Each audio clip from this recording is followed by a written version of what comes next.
السلام علیکم۔ یہ کیا چکر ہے؟ ہمارے علاوہ اور کون ہے جو اس سالے صحافی کے پیچھے پڑا ہوا ہے؟ اس کی وجہ سے ہم پہلے بھی ناکام رہے، اور اب پھر اس نے ایسی گڑبڑ کی ہے کہ وہ صحافی کا بچہ اب اپنے سائے سے بھی ہوشیار رہنے لگے گا۔ بالا اپنی رپورٹ کے ساتھ چودھری کی خدمت میں حاضر تھا، اور اس کی پیش کردہ رپورٹ سن کر چودھری نے تشویش بھرے لہجے میں یہ تبصرہ کیا تھا: معلوم نہیں سرکار کون ہے، میں تو بس اتنا ہی دیکھ سکا کہ ایک گڈی ہمارے پیچھے سے نکل کر آگے آئی، اور گڈی والے نے صحافی کی گڈی کے ساتھ چلتے ہوئے بالکل اچانک ہی فیر مارا اور ہوا کی طرح اپنی گڈی نکال کر لے گیا۔ گولی کھا کر صحافی اپنی گڈی کو سنبھال نہیں سکا، لیکن یہ ہے کہ اس کی قسمت چنگی تھی، اس لیے گڈی تھوڑی ادھر ادھر ہوئی اور پھر شاید انجن بند ہونے کی وجہ سے رک گئی۔ گولی سے بھی اسے ایسا خاص نقصان نہیں پہنچا، بس بازو کے زخمی ہونے پر بلا ٹل گئی۔ اب ہسپتال میں پڑا ہے علاج کے لیے، 3 4 دن سے پہلے تو اسے وہاں سے چھٹی نہیں ملنے والی، اس لیے میں گامے اور شیدے کو اس کی نگرانی کی ڈیوٹی دے کر آپ کے پاس چلا آیا ہوں۔ بالا چودھری کے چہرے پر چھائی کوفت اور غصے کی سرخی کو دیکھتے ہوئے جواب میں ایک بار پھر وہی سب کچھ دہرا رہا تھا جو وہ پہلے بھی بیان کر چکا تھا۔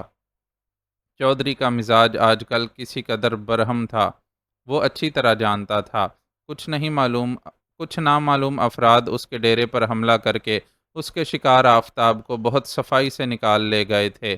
اس رات حملے سے آدھا ایک گھنٹہ پہلے ہی بالا اپنے آدمیوں کو لے کر لاہور کی طرف روانہ ہو چکا تھا۔ وہ لوگ افضل کے گھر جانے کے لیے نکلے تھے۔ حالات کے پیش نظر چودھری نے اسے اور منشی کو اپنا رازدار بنا لیا تھا، چنانچہ اسے اس رات یہ کرنا تھا کہ افضل کے گھر پہنچ کر اسے اور اس کے اہل خانہ کو قابو میں کرتا، اور اگر کشور وہاں موجود ہوتی تو اسے اپنے ساتھ لے آتا۔ دوسری صورت میں وہ افضل کے بیوی بچوں کو تشدد کا نشانہ بنا کر اسے اس بات پر مجبور کرتا کہ وہ کشور کا پتہ بتا دے۔ لیکن جب وہ اپنے آدمیوں کے ساتھ افضل کی رہائش گاہ پر پہنچا تو وہاں تو صورتحال ہی کچھ اور تھی۔ وہ اپنے ایک ساتھی کے ساتھ دیوار پھلانگ کر اندر داخل ہوا تو انہیں گھر میں کسی کی مزاحمت کا سامنا نہیں کرنا پڑا، بلکہ اندر داخل ہو کر ان لوگوں کو بالکل ایسا محسوس ہوا جیسے وہ کسی غیر آباد گھر میں پہنچ گئے ہیں۔ گھر کے اس غیر معمولی سناٹے کو آدھی رات کے بعد چھا جانے والی خاموشی پر محمول کرتے ہوئے انہوں نے جائزہ لینا شروع کیا تو ایک کمرے میں افضل کی بیوی اور بچوں کی لاشیں دیکھ کر ٹھٹک گئے۔ لاشیں دیکھ کر صاف اندازہ ہو رہا تھا کہ انہیں سوتے میں موت کا نشانہ بنایا گیا ہے۔ اس صورتحال پر ہکا بکا ہوتے ہوئے انہوں نے باقی گھر کی عجلت میں تلاشی لی، لیکن نہ تو وہاں کشور موجود تھی اور نہ ہی افضل۔ وہ لوگ صورتحال کو نہ سمجھتے ہوئے واپس پلٹ گئے۔ واپس پہنچے تو معلوم ہوا ڈیرے پر اس عرصے میں کیا گزر چکی ہے۔ وہ خود شکاری بن کر کہیں شکار کرنے گئے تھے، لیکن ایک طرف انہیں اپنی شکار گاہ میں کچھ نہیں ملا تو دوسری طرف پیچھے سے ان کے ٹھکانے پر ہی کوئی شکار کھیل کر چلا گیا۔ اپنے سارے اچھے لڑاکے بالا ساتھ لے کر گیا تھا۔ جو چند ایک ڈیرے پر موجود تھے وہ حملہ آوروں کا مقابلہ نہیں کر سکے تھے اور بری طرح چوٹ کھائی تھی۔ ڈیرے پر اس طرح حملہ ہو جانے کا تو ان میں سے کسی کو گمان تک نہیں تھا، جو وہاں کی حفاظت کا بہت مضبوط انتظام کر کے جاتے۔ حقیقت تو یہ تھی کہ ڈیرہ دہشت کی ایسی علامت تھا جہاں کسی کی قدم رکھنے کی جرت ہی نہیں ہوتی تھی، اور ماضی میں وہاں عموماً 2 سے 3 ملازموں کی ڈیوٹی لگانے پر ہی اکتفا کیا جاتا تھا۔ لیکن جب شہریار نے ایک بار وہاں گھس کر ڈیوٹی پر موجود 2 بندوں کو انٹا غفیل کرنے کے بعد نہ صرف اپنی وہ تصویریں حاصل کر لیں جن کے ذریعے چودھری اسے بلیک میل کرنے کا ارادہ رکھتا تھا، بلکہ تہہ خانے میں بھی آگ لگا گیا، تو اس کے بعد وہ لوگ ڈیرے کی نگرانی کے بارے میں کافی چوکنے ہو گئے اور زیادہ آدمی وہاں نگرانی کا کام انجام دینے لگے۔ لیکن اس رات تو مجبوری تھی، بالا ایک اہم کام کے لیے جا رہا تھا اور اس کے ساتھ ہوشیار بندوں کا ہونا ضروری تھا، اور پھر وہ لوگ ڈیرہ کوئی بالکل ہی خالی چھوڑ کر نہیں چلے گئے تھے۔ جتنے ہتھیار بند بندے وہاں موجود تھے وہ بھی نگرانی کے لیے کافی تھے، لیکن ڈیرے پر حملہ ہی اتنا منظم ہوا تھا کہ وہاں موجود بندے کچھ نہیں کر سکے۔ اپنے آدمیوں کی اس شکست نے چودھری کو بڑا چراغ پا کیا تھا۔ اس کے بعد بالا بھی اپنی مہم میں ناکام ہو کر واپس آ گیا تھا۔ اس ہضمیت پر پہلے تو چودھری تمام کارندوں پر خوب گرجا برسا، اور پھر جب غصے کی شدت ذرا کم ہوئی اور وہ کچھ سوچنے سمجھنے کے لائق ہوا تو اس نے بالے اور اس کے آدمیوں کو افضل کی نگرانی کا حکم دیا۔ اس حکم کو صادر کرنے اور پھر بالے کے عمل پیرا ہونے میں اتنا وقت لگ گیا تھا کہ وہ لوگ افضل کے پیچھے اس ہسپتال تک نہیں پہنچ سکے جہاں آفتاب اور کشور دونوں زیر علاج تھے۔ اپنی اس ایک اور بدقسمتی سے بے خبر وہ لوگ افضل کی نگرانی پر لگے رہے۔ افضل نے نگرانی کو محسوس کر کے ہسپتال کا رخ ہی نہیں کیا، لیکن اس نے کسی مرحلے پر ان نگرانی کرنے والوں سے چھٹکارا حاصل کرنے کی کوشش بھی نہیں کی تھی۔ اس لیے بالے اور اس کے ساتھیوں کو اندازہ ہی نہیں ہو سکا کہ افضل نے اپنے تعاقب کو بھانپ لیا ہے۔ وہ معمول کے مطابق اپنے کام میں لگے رہے، لیکن اب پھر ایک ایسا حادثہ پیش آ چکا تھا جس کے باعث افضل کی نقل و حرکت ہسپتال کے ایک کمرے تک محدود ہو کر رہ گئی تھی، اور وہ اس کا تعاقب کرتے ہوئے ایسی کسی جگہ نہیں پہنچ سکتے تھے جہاں آفتاب یا کشور میں سے کسی کو پا سکتے۔ ان حالات میں چودھری کا مزاج برہم ہونا ایک لازمی بات تھی، اور اس برہمی کے پیش نظر ہی بالا معمول سے کہیں زیادہ نظریں جھکا کر عاجزی سے بات کر رہا تھا۔ پھر بھی اسے ڈر تھا کہ کہیں چودھری بھڑک نہ جائے اور حالات و واقعات کی الٹ پھیر کی وجہ سے کشور اور آفتاب تک پہنچنے میں جو تاخیر ہو رہی ہے، اس کی ذمہ داری اس کے شانوں پر ڈال کر اس پر الٹ ہی نہ پڑے۔ لیکن خوش قسمتی سے گفتگو کے اختتام پر پہنچنے سے پہلے ہی چودھری کا موبائل بج اٹھا۔ چودھری نے موبائل کی سکرین پر کال کرنے والے کا نام پڑھنا چاہا، لیکن وہاں کوئی اجنبی نمبر جگمگا رہا تھا۔ اس نے کچھ بے دلی کسی کیفیت میں کال ریسیو کی۔ کیا بات ہے چودھری صاحب، آواز کچھ بجھی بجھی سی لگ رہی ہے، طبیعت تو ٹھیک ہے آپ کی؟ اس کی بے دلی سے کی گئی ہیلو کے جواب میں دوسری طرف سے بازبان انگریزی جس کھنکتی ہوئی آواز نے اسے مخاطب کیا، اسے سن کر وہ بہت زیادہ اعصابی تناؤ کا شکار ہونے کے باوجود کھل اٹھا۔ اس کھنکھناتی سریلی آواز نے اسے بولنے والی کا دلکش سراپا اور گرم جوش قربت یاد دلا دی تھی۔ Linda, where are you? میرے موبائل پر جو نمبر آ رہا ہے وہ تو پاکستان کا ہی ہے، کیا تم یہاں ہو؟ اس نے بہت بےتابی سے پوچھتے ہوئے بالے کو وہاں سے جانے کا اشارہ کیا۔ یس آئی ایم ہیئر، اس نے اپنی مخصوص بلاوا دیتی ہنسی کے ساتھ جواب دیا۔ یہاں کہاں؟ لاہور ایئرپورٹ پر یا کسی ہوٹل میں؟ مجھے بتاؤ، میں فوراً تمہیں لینے کے لیے گاڑی بھیجتا ہوں۔ چودھری نے بےتابی سے کہا تو وہ ایک بار پھر ہنس پڑی، پھر شوخی سے بولی، ایسی بھی کیا بے صبری چودھری صاحب، میں یہاں تک آئی ہوں تو کسی نہ کسی روز آپ سے ملنے بھی آ ہی جاؤں گی۔ کسی روز کیوں؟ آج اور ابھی کیوں نہیں؟ چودھری نے کسی نوجوان عاشق کی سی بے قراری سے سوال کیا۔ ابھی کچھ پابندی ہے، اس نے مبہم سا جواب دیا۔ کیسی پابندی؟ اور یہ پابندی کس نے لگائی ہے؟ ڈیوڈ نے۔ یہ جواب دے کر اس نے لمحہ بھر کے لیے توقف کیا اور پھر بھرپور سنجیدگی کے ساتھ بولی، مجھے ڈیوڈ ہی نے یہاں بھیجا ہے۔ اس کا کہنا ہے کہ میں نے چودھری افتخار سے وعدہ کیا تھا کہ لنڈا کو پاکستان بھیجوں گا، اس لیے اپنا وہ وعدہ پورا کرنے کے لیے میں تمہیں بھجوا رہا ہوں۔ لیکن ظاہر ہے کہ وہ مجھے صرف آپ کی دل بستگی کے لیے تو نہیں بھیج سکتا تھا۔ اس کا کہنا تھا کہ میں آپ کے پاس جاؤں اور اب تک جو کام ہوا ہے اس کا جائزہ لوں۔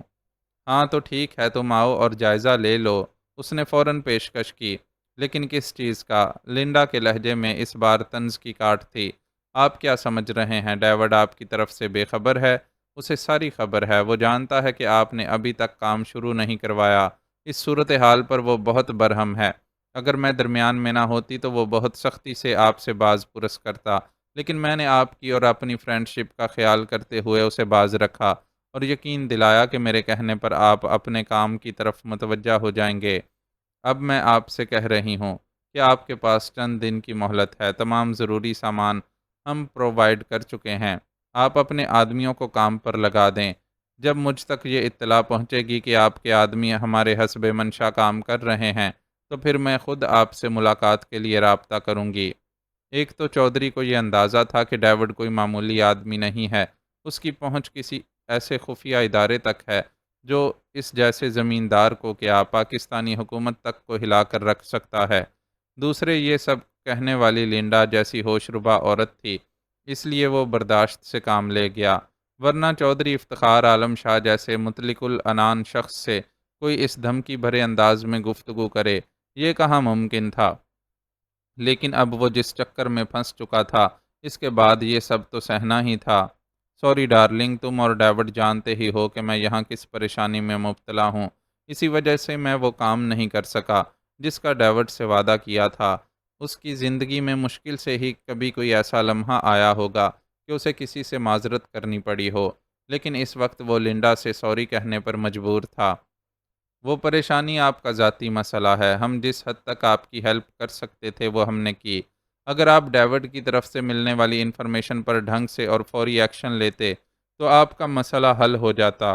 بہرحال میں ایک بار پھر یہی کہنے پر مجبور ہوں کہ آپ کی پریشانی آپ کا پرسنل پرابلم ہے اور آپ کے کسی پرسنل پرابلم سے بزنس پر اثر نہیں پڑنا چاہیے۔ آئی ہوپ کہ آپ خیال رکھیں گے اور نیکسٹ ٹائم جب میں آپ کو کال کروں گی تو مجھے اچھی پروگریس سننے کو ملے گی، پھر میں اپنی آنکھوں سے وہ سب دیکھنے آؤں گی۔ وہ اسے ساری تند و تلخ سنانے کے بعد ایک بار پھر ملاقات کا چارہ ڈالنے لگی۔ اگر تمہاری یہی شرط ہے تو پھر ٹھیک ہے، میں وعدہ کرتا ہوں کہ تمہیں تمہاری امید سے بڑھ کر اچھی پروگریس دیکھنے کو ملے گی، چودھری نے دعویٰ کیا۔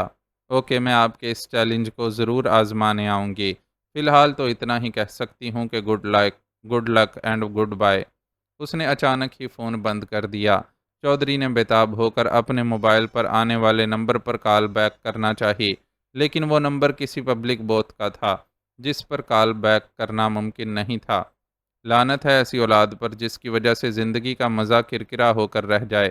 ایک بار وہ باغی لڑکی میرے ہاتھ آ جائے، پھر میں اسے اس کی اس جرت اور بغاوت کا مزہ چکھاؤں گا۔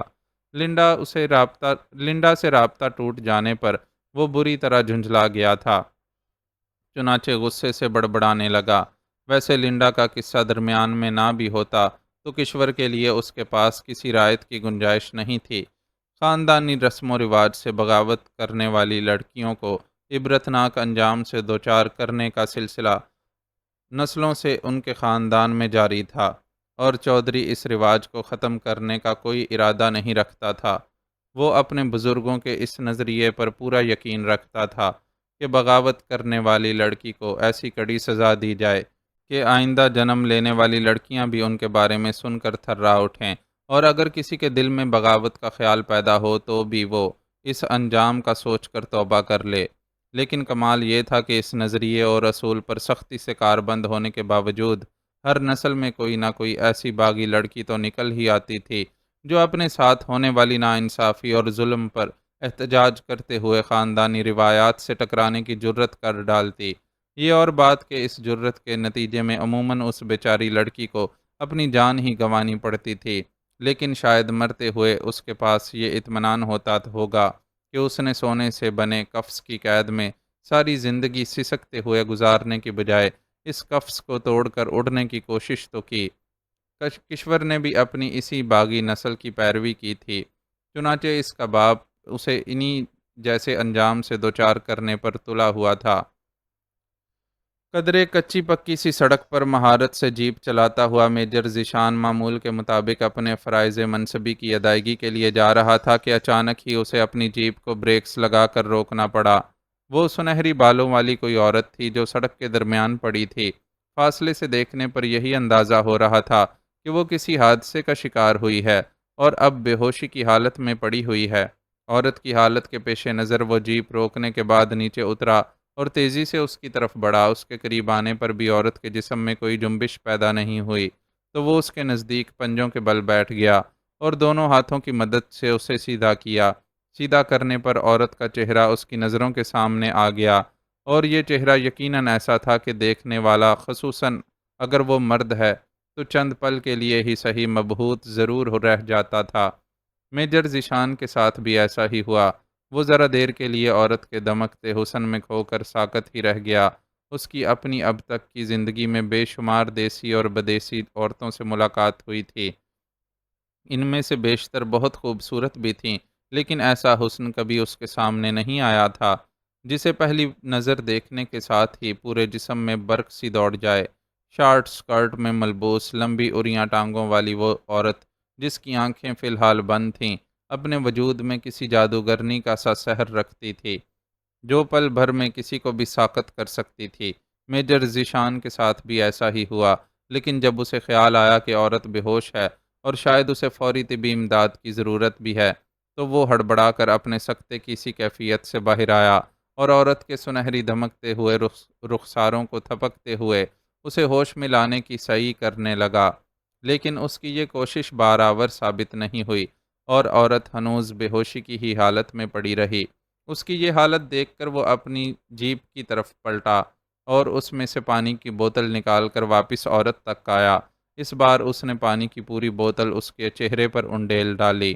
پانی کی تری اور ٹھنڈک نے عورت کو کسمسانے پر مجبور کر دیا اور ایک جھرجھری سی لیتے ہوئے اس نے اپنی آنکھیں کھول دیں۔ وہ بے پناہ خوبصورت آنکھوں کی مالک تھی۔ اس کی آنکھوں کی نیلاہٹ میں سمندروں جیسی گہرائی تھی جو دیکھنے والے کو ڈبو ڈالنے کی صلاحیت رکھتی تھی۔ میجر ذیشان بھی ڈوبنے لگا تھا، لیکن پھر اس نے خود کو سنبھالا اور عورت کی طرف دیکھتے ہوئے نرمی سے پوچھا، "how are you madam? Are you okay?" عورت نے اس کے سوالوں کا کوئی جواب نہیں دیا اور چند پل کے لیے ٹکر ٹکر اس کی صورت دیکھتے رہنے کے بعد دوبارہ آنکھیں بند کر لیں۔ میجر ذیشان نے محسوس کیا کہ وہ بہت زور زور سے سانس لے رہی ہے۔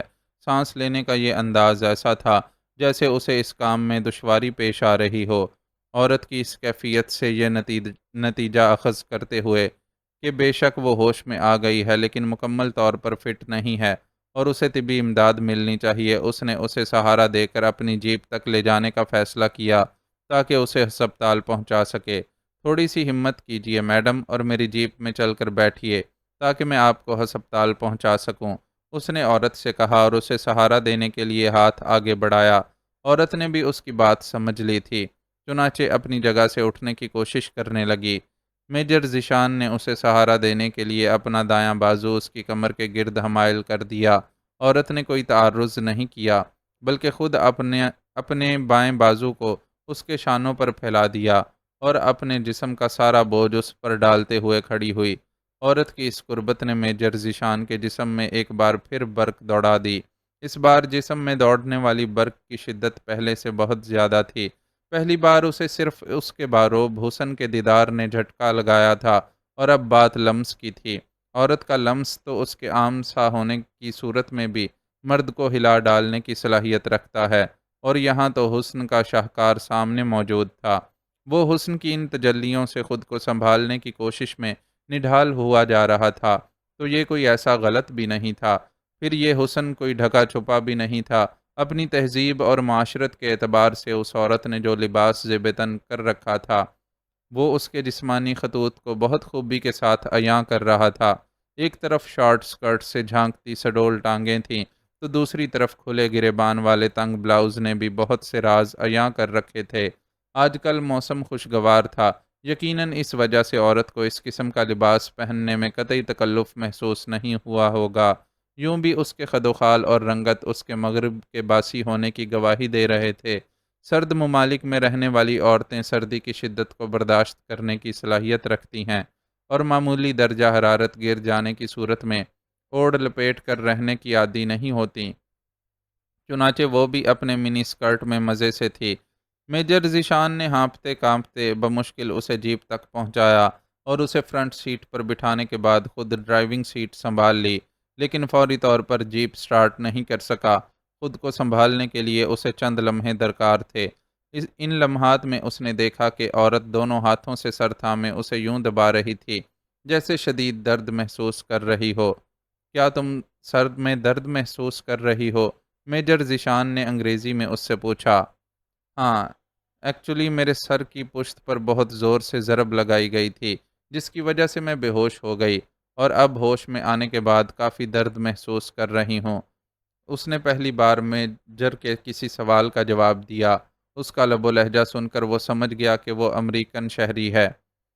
"کس نے تمہارے سر پر ضرب لگائی تھی؟ ذرا وضاحت سے بتاؤ، بلکہ ایسا کرو کہ سب سے پہلے اپنا تعارف کروا دو." ذیشان نے جیپ سٹارٹ کرتے ہوئے اس سے مطالبہ کیا۔ "میرا نام ایملی پارکر ہے، نیو یارک سے آئی ہوں۔ وہاں میں ایک کنسٹرکشن کمپنی میں بطور آرکیٹیکچر جاب کرتی ہوں۔ مجھے سیاحت کا بہت شوق ہے، اس لیے جب بھی کچھ معقول رقم جمع کرنے میں کامیاب ہو جاؤں، چھٹیاں لے کر کسی نہ کسی ملک کی سیاحت کے لیے نکل پڑتی ہوں۔ اس بار میں نے اس کام کے لیے پاکستان کو، بلکہ یہ کہنا چاہیے کہ اس کے شمالی علاقہ جات کو چنا۔ وہ خود کو اس حد تک سنبھال چکی تھی کہ سوالات کے جواب دے سکے۔